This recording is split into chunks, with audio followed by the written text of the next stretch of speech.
we do is we have like one guest presenter, and they'll talk about a subject that they know pretty well.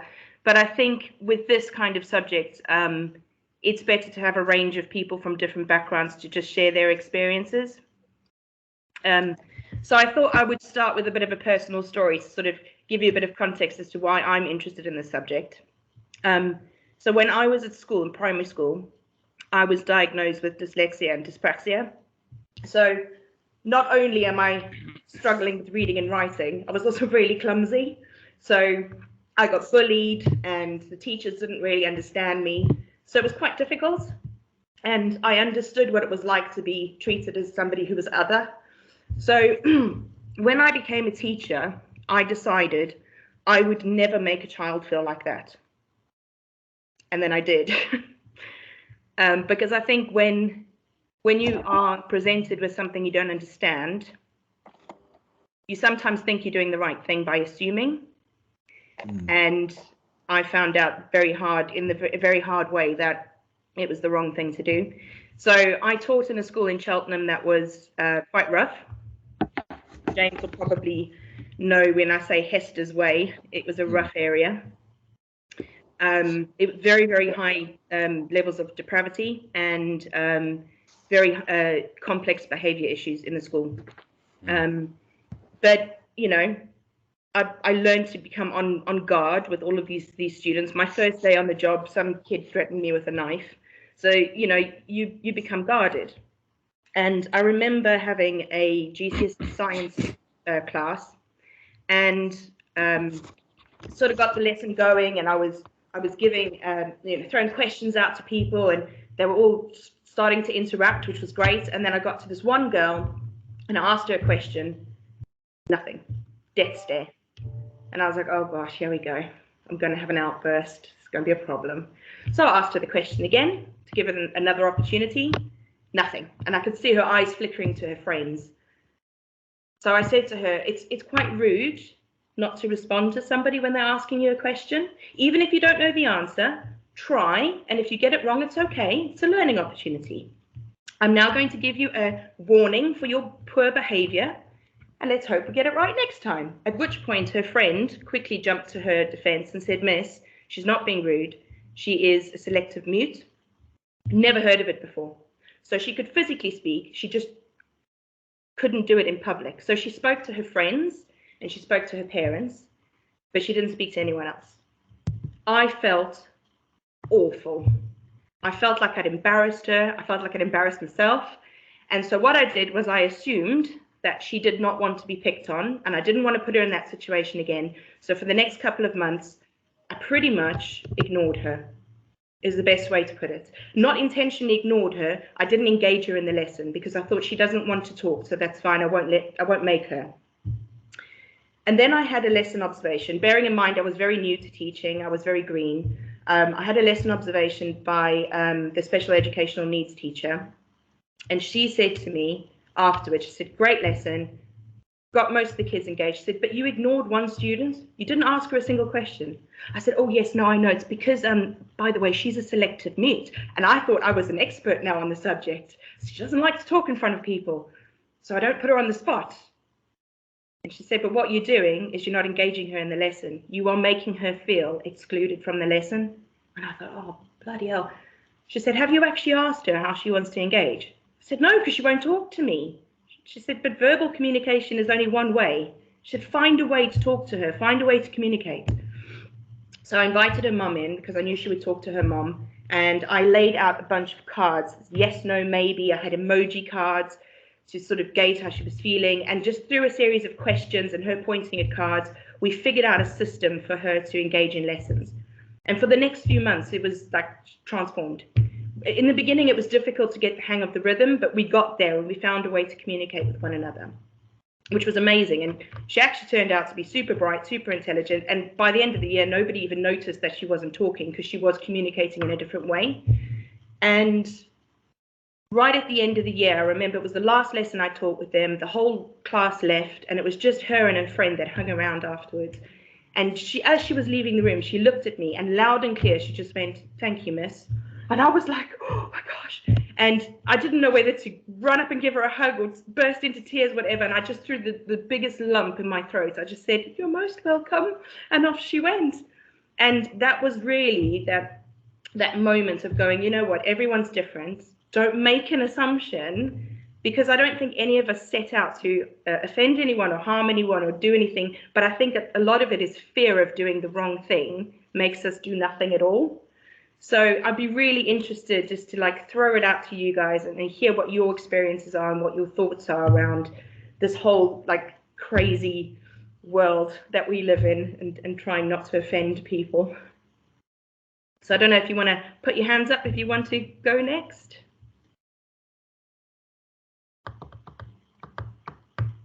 Suppose, Chloe, I'm going to throw it over to you anyway, because I know this was something that came up in a discussion that we had a few weeks ago around pronouns. And the reason I'm picking on you is because I can see you very clearly have your preferred pronouns listed on next to your name. So could you tell us a bit more about that and why it's important, do you think? Sure, yeah. Hi everyone, I'm Chloe. Just a quick sort of intro. So I'm an integrative counsellor and a psychosexual therapist. I work most exclusively with the LGBT plus community and with gender and relationship diversity. So I'm quite immersed in that community and that type of work. Yeah, mainly I'm kind of here because I have a connection with one of the employees that a conversation was born out of them putting their pronouns in there. I think it was their email signature. And that was kind of picked up, and a dialogue was kind of created out of that about kind of why is that important. So I just kind of wanted to come along today to just kind of touch on that, I guess, and just be part of a wider conversation about inclusivity, because I'm very passionate about it. So as you can see, and as Janine's pointed out, I've put my pronouns in my name. That's something that I do on my email signatures. It's something I do in video meetings. And the reason I do that is not because it's inherently important to me that I have that signifier sort of loud and clear to everybody. But the reason I do that is to foster a more inclusive environment, which I think is really important in workplaces. Where gender non-conformance and gender kind of variance feels safe to talk about amongst employees. So if you've got somebody where, you know, their pronouns are an important part of who they are, and they may not be obvious pronouns potentially to other people, they might be getting misgendered a lot. Wanting to kind of name that, point it out, correct people is a really difficult thing to do. So if we're able to just kind of to adopt that ourselves, put that in our name, it's an invitation for people to say, actually, you know, these are my pronouns, and people get it wrong all the time.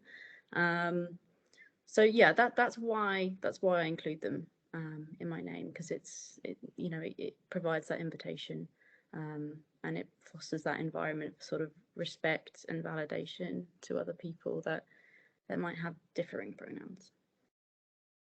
So do you think it's offensive for people to ask somebody else, what are your preferred pronouns, if they're not sure? I don't think it's offensive. No, I mean, it definitely, obviously, I think that can be done in the wrong way. And I think assuming pronouns definitely can be offensive. But sort of, you know, as a new starter thing, particularly, you know, I think it's quite common practice now to sort of, when people come on board to the company, oh, what are your pronouns? Just to make sure I get that right. Or, you know, or if perhaps you're noticing that people are using pronouns that somebody seems uncomfortable with, I think potentially having a sensitive dialogue around that, you know, can I just make sure that I'm getting this right? I want to make sure that I'm using the words that you want me to use. But yeah, I think sensitive conversation around it is welcome. Yeah, I've had a new tattoo recently, and I was quite pleasantly surprised that on the form that you fill out, they included what are your preferred pronouns. And I think the more we can normalize that, the better. Absolutely, yeah, and you've hit the nail on the head, sort of normalizing, and that's why all of us can be doing it, even if it's something that we think, you know, I don't particularly care about this in regards to my own identity. It's normalizing that conversation and offering the space for people to be like, actually, mine are different. Can you use this? No, awesome. Thank you. Does anyone have any other questions for Chloe around gender? No? Feel free to pop things in the chats as well, peeps. Right, I think I'll throw it over to James then. So, James, I remember seeing a video that you posted on Facebook a while ago. Or was it the interview that you did after you won the National Television Award? I think it was the interview where you spoke about the fact that there are very few roles available for disabled actors, and quite often those roles are filled by able-bodied people, which seems ludicrous. So do you want to give us a bit more background about your experience? Okay, yeah, cool. So, yeah, that's something I've sort of seen in media since I was very little. And the idea of disabled people not playing disabled roles. And I think it became very sort of normalised in society that a disabled person was almost a part for an able-bodied person's play, rather than someone in and of themselves. Right, so we look at going back to the 90s, like My Left Foot, that film about a man with cerebral palsy played by Daniel Day-Lewis, and that was really critically acclaimed, and he won an Oscar because everyone thought his performance was so brilliant and convincing. And I'm like, well, you know, it is one thing of being able to play a disabled person convincingly, but our sort of criticism of that narrative is that there are so many actors who live with that and can't get roles because, you know, they're being given to A-list celebrities, right? And my qualm with it especially is that we're not going to be able to play able-bodied characters, at least at the moment. So our options going into the industry are already limited. And then they're further limited because casting agents are casting able-bodied people to fill those roles because they're big box office names. And the sort of catch-22 is, you know, well, they're going to hire those people because they're big stars and they're going to draw out crowds and draw out interest. But if we don't cast disabled people, we're never going to get to the point where they're big enough stars in themselves to be able to draw out people like those A-list celebrity actors are. So that's kind of the catch-22 of it.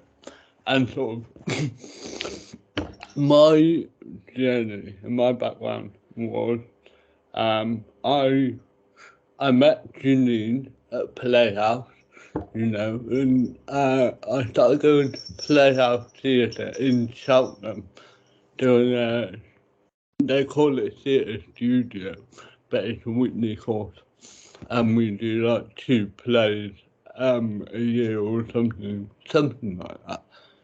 In the summer we do a showcase, and I sort of started that up when I was 15 and in year 10 at the same time doing drama and GCSE, and that was when I sort of really found my love for acting and like playing a character and being, you know, in that kind of community. And then as I got older, and started thinking about going to university, I feel like I was sort of discouraged from doing drama by a lot of people who told me that not only is it going to be difficult to make it in the acting industry anyway, as an able-bodied person, but I had this added factor of disability on top of that I sort of would have to deal with, and so I didn't go and do drama, I went and did photography. And it wasn't until after I graduated that I thought about doing it again, because the Playhouse started back up with an MIT group for sort of alumni, so I went back there and did that, and then auditioned for the National Youth Theatre. I did their summer course, and then I sort of, after I'd done that, it kind of felt like the end of uni again, when they kind of say, right, well done, you got your certificate, you got your degree, off you go, and they shove you out into the real world, and you're like, well, what the hell do I do now? You know, where do I go from here? So I just started like writing short plays, shopping out films that I'd done to various agents, just trying to get either something to do with acting, like a play or a short film, or try and get my name out there for casting agents. And I finally found an agent that specifically dealt in people with disabilities. Like, a lot of her clients were disabled. And I was like, okay, maybe I can have a shot here. So I emailed her with the short film that I'd done, and she got me onto her roster. And about 2 weeks after that, I got scouted for Emmerdale and had the audition there. So, I mean, that's kind of my story in a nutshell, is how I got there. It's a bit weird and sort of a lot of coincidences, really, and a lot of really well-timed emails and contacts. Like, the morning I emailed her was also the morning that Emmerdale emailed her with a bio for what would now be my character. So it's a lot of really crazy, well-timed sequences of events that just seem unbelievable to me now, but for whatever reason it worked in my favour, and here I am. So do you get a lot of fan mail from other people who've seen you on TV and said, you know, I've never seen anyone who is like me playing a role on TV? Because I know that, you know, when you look at shows like Orange is the New Black and Pose, it's like the first time we're really seeing transgender people playing transgender roles.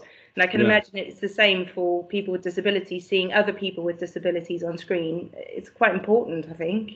Yeah. Yeah, I've been contacted by a lot of people that sort of say that. I mean, I do work for charities like GOPE, the Cerebral Palsy charity, and Taxi UK, which is a taxi charity. And a lot of people that I meet say to me, like, it's so amazing seeing someone that like represents me on TV, and I know, why hadn't this happened already? Why doesn't this happen more? And the thing is, it is slowly starting to happen more, but it is very slowly. And I feel like it's really gonna help at the end of the day in every aspect of society, because I think once because media plays such a big role in our lives as people, if we start normalising something in media, then it's going to naturally follow that it's going to be more normalised in society. just because of that effect and the power that the media has on people, you know. So my aim is to start normalising disability on TV and in the media and stuff like that, and then eventually it will we'll kind of get to a point where it is a lot more normalised in society, and we won't be seeing stuff like, I have to look at, for interviews and stuff, I have to look at statistics on disability, hate crime and online abuse and stuff like that, and hopefully with a bit more media recognition, I suspect that would drop significantly. Yeah, I would agree with that. I think you are doing an amazing job at being part of that, which is amazing. Thank you. I'm very, very proud of you. I see that my friend Trevor has his hand up. Trev, how are you, my friend? Hi, everyone. Hope you can hear me okay. Yep. So actually, that was really rather interesting, I thought, because it leads into something that I actually wanted to discuss. And one of the things, I'm actually visually impaired. One of the things that I've always found, or that I've always wanted to do, is voice acting. And I've always been told by a lot of people, gosh, you sound like you should be on radio, or you should be introducing programs, or you should be, for example, narrating on documentaries or something like that. Now, it's something I've always wanted to do, and I did make voice reels in the past. And what I find in the workplace is it's almost like there are two elements to it. Yes, of course, there's the element that we were just discussing regarding the inclusivity of people with disabilities, but also it's like a two-pronged situation in the sense that you've got to not only convince somebody that you can do the job, but you've almost got to convince some people that you've got to be let loose, if I can put it that way, that you're okay to be let loose, almost as if you have to prove that you're suddenly normal enough to do this job, if I can say that, because that's sometimes how I found it. I'm not fooled by the respect that I know that in life a lot of celebrities are chosen for voiceovers, and there are some fantastic voiceover artists and so on, and I'm completely respectful of that. But I do feel that there's a lot of people out there with disabilities who are just as good, who maybe aren't getting that chance to be on, be it TV, radio, whatever it may be. And I'd like to see that as time goes on, the inclusive level being heightened. Now, I met Janine years and years ago. It seems now, I guess it all goes so quickly, but to be honest with you, one thing I found, and we did some filming together. One thing that I found is Janine was very much somebody who just took me as I was right then and there. Of course, there were questions about how much I could see. You expect that, and that's absolutely fine. And I believe that we should all be able to ask questions without the fear that we're asking the wrong thing, that we're going to really offend people, because I think that's what's stopping a lot of people discovering. It's that feeling of fear, and I do believe that that is stopping communication, which should never be stopped. We should be able to be comfortable to ask a question or two. And Janine was very much like that, because I felt that she asked me the relevant questions, things she wanted to know, but otherwise just took me as for who I was at that moment, which obviously I hugely appreciated. But that's the position I find. I mean, admittedly, I don't do anything at the moment regarding voice acting, but it is a field that I would love to get into. But I do feel, like I say, that those two elements are definitely, you have to prove yourself in a double sense. And I know it's a hard industry to get into anyway, and of course, but it's something I would like to do in the future. So I'm hoping that chance will come along eventually. Well, it's funny you mentioned there, Trev, about me taking you as you were. I'm not going to tell the whole story because it's not relevant. But there was a moment during filming where something happened, and I treated Trevor exactly the same way as I would anyone else. And I was really surprised at how angry everybody else in the group was that I don't know what tiptoed around the fact that you are visually impaired. I'm not sure, but do you remember that situation? Yeah, I do actually, to be honest. Yeah. And it was funny that everyone else around us was so offended, but the two of us were just like, why? I don't understand. So yeah, it's really important, I think, that level of communication. Yeah. I've just seen there's a question for Chloe from Dave. What is the way forward with pronoun question? How does this become normalized? Yes, I was just starting to type a response, but thanks for for pointing it out. I mean, I think we still have a long way to go. We do. I think one of the easiest ways to normalize it is to take the lead with that. So when I'm meeting somebody new, depending on obviously the context,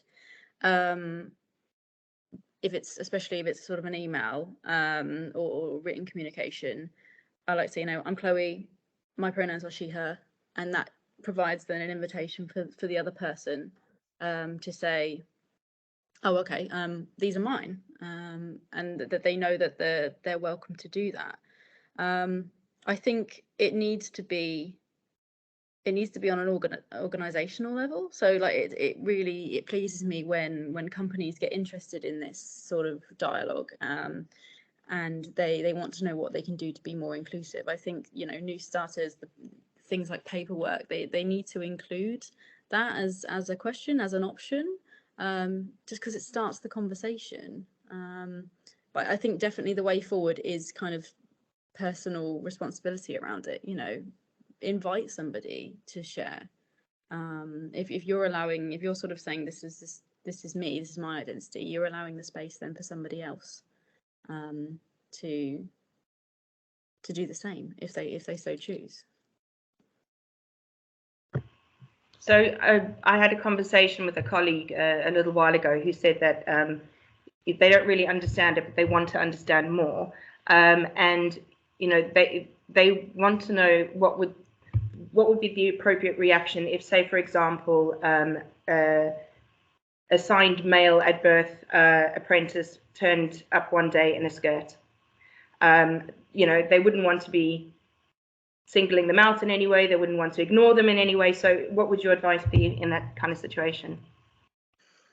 I think what's important to remember, again, and sort of coming back to sort of the don't assume thing, because I mean, gender's a spectrum, and so is gender expression. And just because somebody perhaps wants to wear a skirt or a dress doesn't actually mean that they're wanting to change their gender or change their pronouns. It might just be, actually, I'm feeling really feminine today, and I want to do this. This is how I express my gender in this way. But it doesn't automatically mean that there's a change on the horizon, or they want you to treat them any differently or refer to them any differently. So I think that's number one. Don't assume. Usually, if somebody is wanting a change, it may be challenging for them, but also they have a personal responsibility perhaps to say that to people, to ask that of people. So quite often, if somebody's changing their name or transitioning, they will in the workplace, if it feels safe to, obviously, because it doesn't always, unfortunately, for some people, but they will say, I'm making this change, can you call me by this name, can you use these pronouns? And then obviously everybody has a personal responsibility to respect that change. But that's what I'd say. Number one, just don't assume. It might just be that person is choosing to express their gender in a different way that day, and it doesn't have to mean something huge and a massive change for them.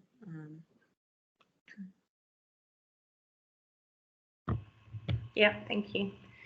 Does anyone else have any questions or stories they want to share? Experiences? Everyone's gone very shy and quiet today. Okay, Joe's got one.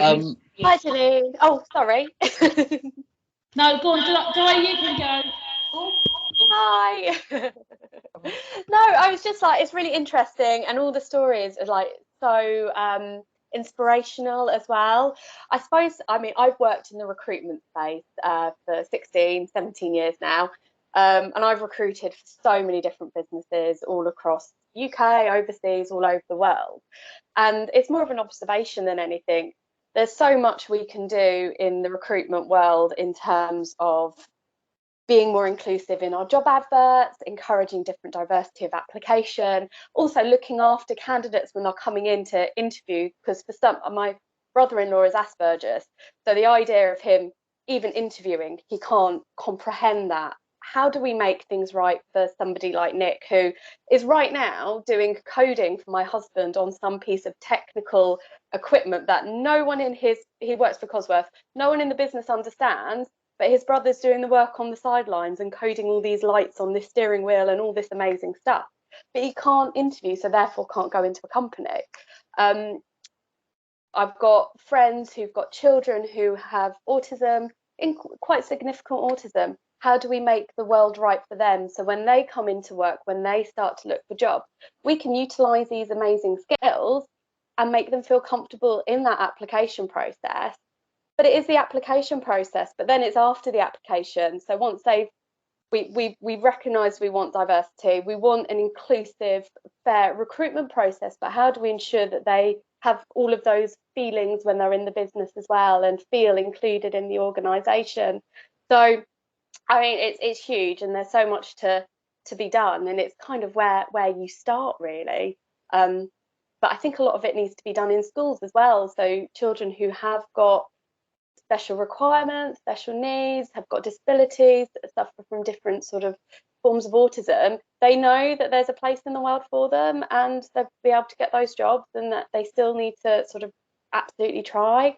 But yeah, it's more of an observation than anything. But in the general world of work, and absolutely in the acting space, it's very similar, I think, in the commercial world as well, where people should still feel comfortable in being able to apply and strive for amazing careers and opportunities. James?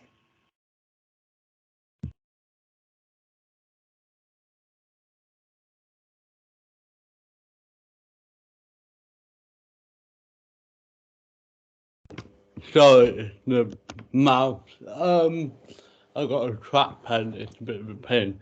So yeah,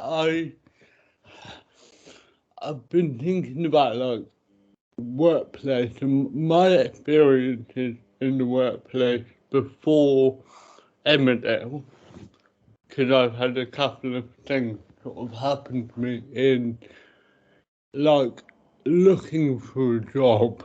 Basically, when I graduated uni and got a degree, I got a BA in photography, a 2-1, and then I was looking for really any kind of art jobs, but there was nothing really out there. The job market was very small, and I started signing on, and my advisor was particularly sort of bad at understanding my needs, and so she would say things to me like, they had a digital pad that you had to sign in order to sign on now, so they do it digitally so they can record it on their system. And in order to get this signature in their system, you have to sign it identically in the same way 3 times, which obviously I'm not going to be able to do, and I think a lot of people are going to struggle with that.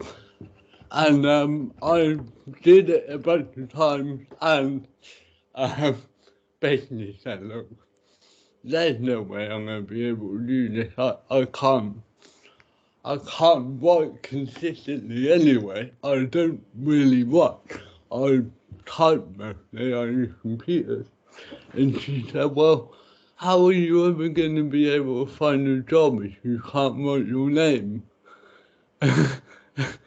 So I was like, well, that really upset me. But I was like, well, I'm computer literate, I've got a degree, and I can do this and that. But it was just something about the way that she spoke to me that was just really sort of patronising and condescending, and that particular story sort of stuck with me.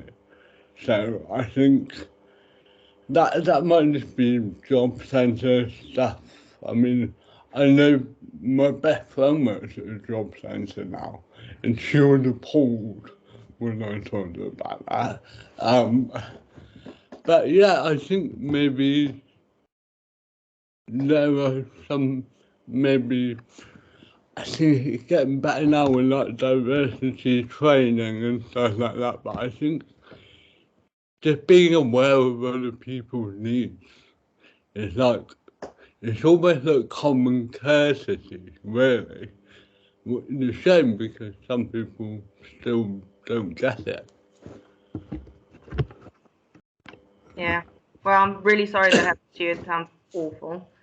Jennifer, I'll throw it over to you in a second. But just on Diana's point and James's point, I taught a young lad years and years ago, also in that school in Cheltenham. And a few years after he finished school, he came out as being gay. And then all of a sudden, and it's not related, a few years after that, he developed like a late onset Tourette's. Just out of nowhere. He was absolutely fine. There was no stroke. There was nothing traumatic that happened. He literally woke up one day and he had really severe Tourette's. And he found that all of a sudden nobody wanted to interview him. Nobody wanted to give him a job. He really, really struggled. He started a podcast called Ticked Off where he talks about it. So if you're interested, go and have a listen. He was going to join us today, but he's filming a TV show where they're teaching him how to sing opera to help him with the tics. But the moral of the story is he couldn't find an opportunity, so he made his own, and he started a digital marketing agency, and he's been going very successfully for over a year now. So it's just a shame that a business could have made use of this amazing talent if they made some accommodations for him so he could go and tick, but they didn't, and so now he's got his own successful agency, so it's a good story. Jennifer. Hi there, everyone. Can you hear me all right? Yeah, this is my first time. Thank you so much for, enabling me to meet all of you and sharing your experiences so eloquently and honestly. So no pressure. I'm coming from it from a little bit of a different perspective. I'm putting my hands up. I need to learn and I need to learn more. And I'll give you a bit of a background why. I work for a charity called the Red Hen Project. And we work to help families who are at times of crisis that need additional support in North Cambridge, in generally deprived areas around CB4. So these are families that potentially already feel quite isolated from the community. They don't feel included. They may suffer from mental health and a number of other issues that, intergenerational things that have been happening to them.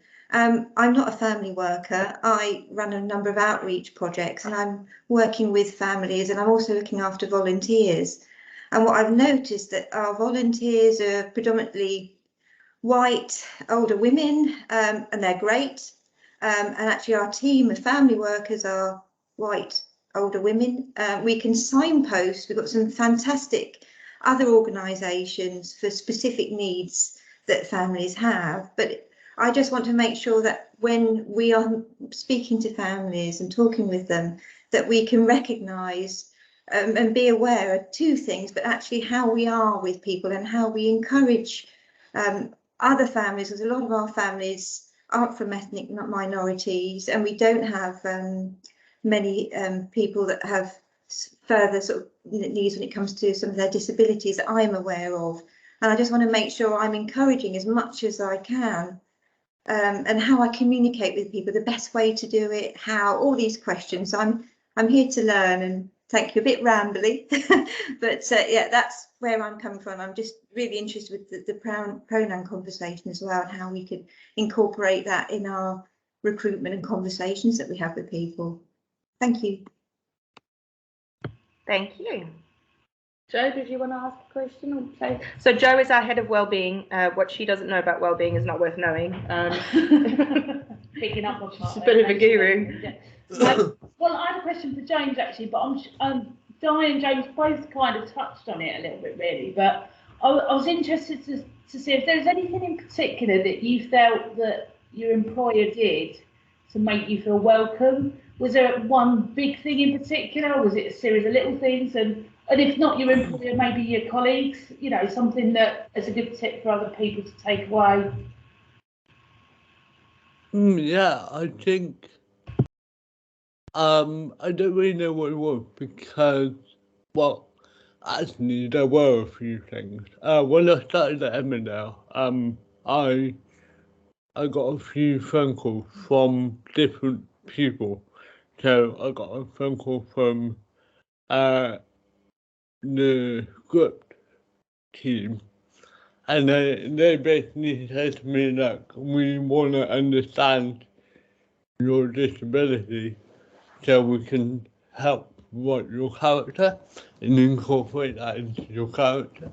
So I basically told them my entire like history really regarding disability and schooling and sort of education and growing up with cerebral palsy. And then I began to see stuff that I said to them coming out in the scripts as well. So it was really nice because they really put the effort in to make it accurate for the character as it relates to me, because obviously we've got the same disability, so similar process. And well, ever since I've been there, everyone has been welcoming. Like, you know, I felt at home, I felt part of the group and the unit, and I know I can ask help if I need it, and I know they will accommodate me. You know, for example, like, I had a moment a couple of years back where I was in quite a lot, and because it filmed so far away, it filmed in Leeds and I live in Gloucester, so I was staying up there like 4-5 nights a week, and I was getting stressed about it, and I was, you know, it was bringing me down because I just film, go back, sit in my hotel room, go back, film, and it's very like, you know, there's not much to it. So that sort of really drove me down, and I talked to them about it because I was getting like upset, and they said, okay, that's fine, we can work around it, we can take you out of stuff, you know, we can write you out of scenes that we don't necessarily need you in. So they've always been really accommodating and really like aware of my needs, and you know, there was a couple of times where they've had to be like, I'm sorry, we think we pushed you too far, but let us know next time, because I'm very much like, oh yeah, I can do this. I can do like 12-hour days and like stuff like that. But then I get there and I've done like half the day and I'm like tired. And I can't do this anymore because I had trouble understanding my limits because I pushed myself too hard. Mm-hmm. So I think it was the process of me trying to understand what my limits were and them trying to sort of incorporate that into their schedules. But I think we sort of managed to strike a balance in the end where, you know, I'm at home quite a lot, but I go in and I maybe do 1 or 2 days a week, and then I come home and, you know, that's quite a nice happy medium. So I think over time, they've sort of adjusted to my needs, which is really great. So I'm really happy with the way they've sort of included me and my needs in their system. So. Sounds great. It sounds like they, you know, it makes a huge difference, and I think it goes for everybody. You know, that when your employer takes an interest, understands what challenges you may face, and then listens to what you've asked for, you know, that's great. And you obviously feel you can ask for support or you can ask for change, and they're really accommodating. So, and it obviously works because you've been there some time. So, you know, you wouldn't stick around if it wasn't great, I'm sure. But it's really nice to hear. Yeah, I suppose on that point as well, James, something that while you were talking, it was bubbling in my head. You know, as I am dyslexic, it's not something that's ever going to go away. I've worked on it very hard. You know, I've got 4 degrees, so there's nothing wrong. I don't have a learning disability at all, and I hate it when people call dyslexia a learning disability because it's not. But I kind of feel an added bit of pressure to always be perfect and to perform my best. And I'm really hard on myself when I make mistakes. I don't know, James, when you were saying you like, oh yeah, I can work 12 hours, I can do all these things, and you're pushing yourself too hard. I don't know if it's a similar thing for you where you feel like just a little bit more pressure to be amazing. Yeah, maybe. I mean, I can be quite hard on myself when it comes to like lines, and like, you know, if I have a lot of lines, sometimes I really struggle. And sometimes I kind of, if the annoying thing is when you're sat in the room, when you're sat on set, and everyone else knows their lines, and you're trying to go over in your head, and there's bits you can't remember, and bits you know, there's blanks that you can't fill in now, and you're stressing yourself out about it. And but even then, I know that I don't have to, because I know there are people there that understand that is that same scenario, because that's not, you know, that's not exclusive to me. That every actor, you know, every actor has days where they're like, oh God, I can't remember my lines, or I can't, you know, that's not something that I need to worry about. But I do, you know, because I can get quite anxious about certain things, and I can, but you know, people are aware of that, you know. The people at ITV spent years working with different actors, and some actors that go in and they haven't even learned their lines, and they're doing it on the fly, and they're trying to, you know, can't even be bothered to read the script before they get to the set. So it's like they work with all sorts of different people, and I just have to remember that they are accommodating, and they will kind of, you know, I'm not going to be like bollocked for not having learnt my lines, you know, or not being able to remember them. Oh, I sang about making a sandwich once during Best of Broadway because I just went blank. The worst feeling in the world. Trev, you got your hand up? Yeah, it's just 2 observations really. The first one, talking about you feel the pressure, and you know that can even be in the most simple circumstances, because it's a bit like, I look at it like, there was someone who said this once to me, and I agree. If you can't see and you're in a, let's say, a dining room or in a restaurant or something, let's say somebody on a table drops their knife, fork, whatever, most people would look over, laugh a little bit and say, they're just being clumsy. Strangely enough, if you can't see and you drop your knife and fork, it will automatically be attributed to the fact that you can't see.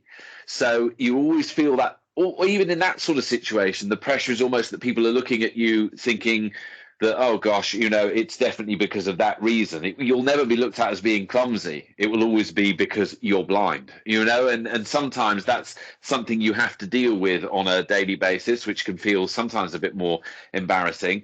And the other thing is that sometimes in the workplace, we talk about people now who are in their 20s and 30s being more clued up and better educated than ever. But strangely enough, a lot of opportunities that have come my way have come from older people who are maybe in their 60s or 70s. Now, Janine and I have a mutual friend, Peter, and I got involved with him doing a lot of, he's a City of London guide. And I got very much involved with him making walks in various places accessible, or more accessible to more people. And we've had a great time doing it, and we still continue to do it to this day. But, you know, being involved with that has been amazing. And again, he was very much looking forward to what could be done, how it could work. And he was another person that when we met, he just took me as I was. So I enjoyed that. And I've also done some helping with some building projects with someone I've known for a few years, who himself is nearly 50. So sometimes I think what's happening is it's not that we are looking at the division between older and younger people, because that's the natural thought process sometimes. But I'm actually finding that, like I said, in some cases, it's the older people who are taking you at face value and giving those opportunities. So I kind of want to put in a word for them as well. Nice. I'm sure Peter would be very happy with that. Is there any more from anyone else? No? I think that's been quite a good discussion there. Yeah, I would say we're probably more different. I mean, we're all very similar, but I think we've all got our own little things that we're dealing with in life. And I think we should all be more tolerant because of that, I think. But no, that was really good. Thank you, everyone, very much for joining in. Really appreciate it. And I hope you all have a lovely weekend. Thank you. Bye. Thank you, Janine. Thank you. Bye. Bye.